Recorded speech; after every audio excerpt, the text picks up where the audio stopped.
I'm Mark, and I'm a musician and audio engineer.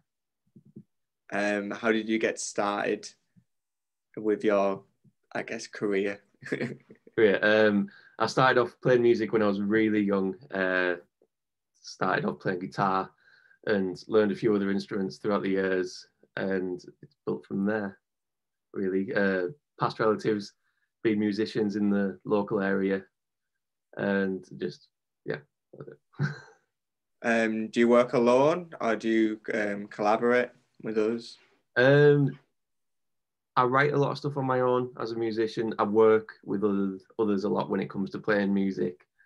I keep saying when that's the end of my sentence, really. I collaborate with others when playing music. I write a lot of music on my own now. So you mentioned earlier, you said you first got involved when you were, what was it, secondary school or college? Or was it before then? As a musician, learning music, I learned when I started when I was about 4 years old.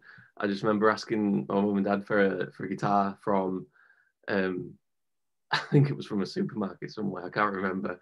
And I just learned from there. I ended up getting lessons, and then that just grew into learning other instruments as well, learning drums, learned saxophone for a little bit, which was a bit of a nod to my granddad, who was a local saxophone musician. He was a club musician, so he was a big influence in that. Oh, that's class. I can't believe you've been playing music that long. Yeah, it's been a really long in a time. non-insulty way, because that can come across a bit of an insult, couldn't it? Yeah, I don't want to be saying I'm old or anything, but I've been doing it for a very long time. You're doing longer than me, and I'm old. So what are your main influences as an artist? Main influences, in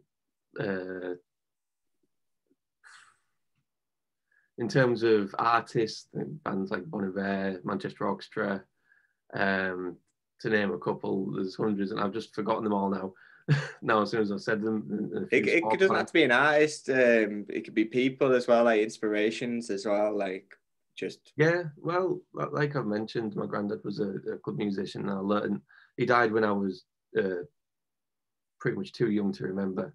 But hearing a lot about him, you know, my gran, who sort of followed that on. She wasn't a musician, but she listens to a lot of jazz, things like that.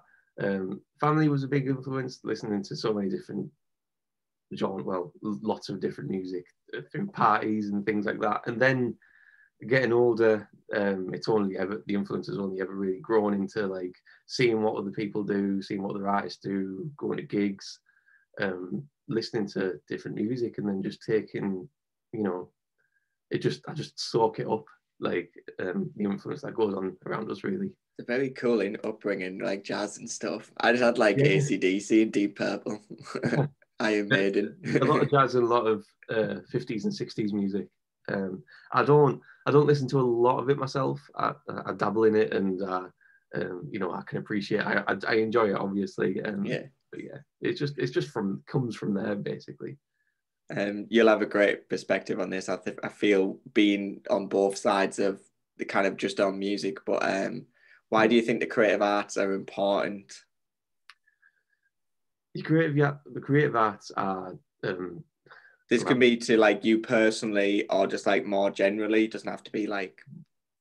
Well, creative arts for me, the thing that interests me about creative arts, that well, one part of it is it's very hard to explain. It's very hard to explain because it's one of those things that that doesn't have what you can't put into words, really. The things that music, art, and all of the different creative outlets, like what they can do for people and how it makes people feel, how it occupies people, and how it can change a lot, and how you can add music to like a campaign, or add music to a kind of therapy, and art to a kind of therapy. And you know, it's the kind of thing that doesn't have words, and it fills that void, I think, that where words can't express it, really. Yeah, I kind of get it. Like English language wise, I don't feel like there's words to describe certain things. Like, and I always use like the daft analogy of looking at a cold cup of tea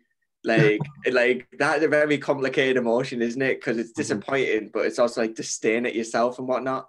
Yeah. But music can really like capture that moment. Like Mhm. you could create a piece around that moment and be able to describe that thing of Yeah. what that feeling is. Mhm. You know, and obviously there's better situations than that, but that's always the one I go to because that's the one that I experience the most. Mhm.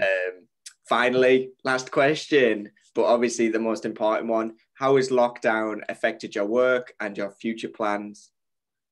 Well, I've been lucky enough to be able to still write music on my at home. It's not been nice being able to think. It hasn't been nice not being able to know what's going to happen in the future.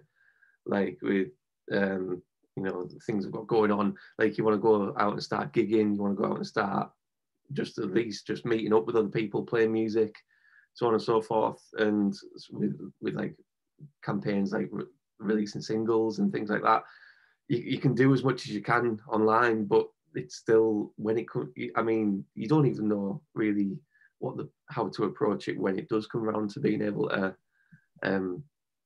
go out into the public again. It's awful not knowing what to do and when you can do it. Really, when it comes back to going back out into the public. That's like all sectors as well, isn't it? That's Yeah, like across the board. Like yeah, that's not just even just musicians, that's like everyone. mm-hmm. Yeah, Yeah.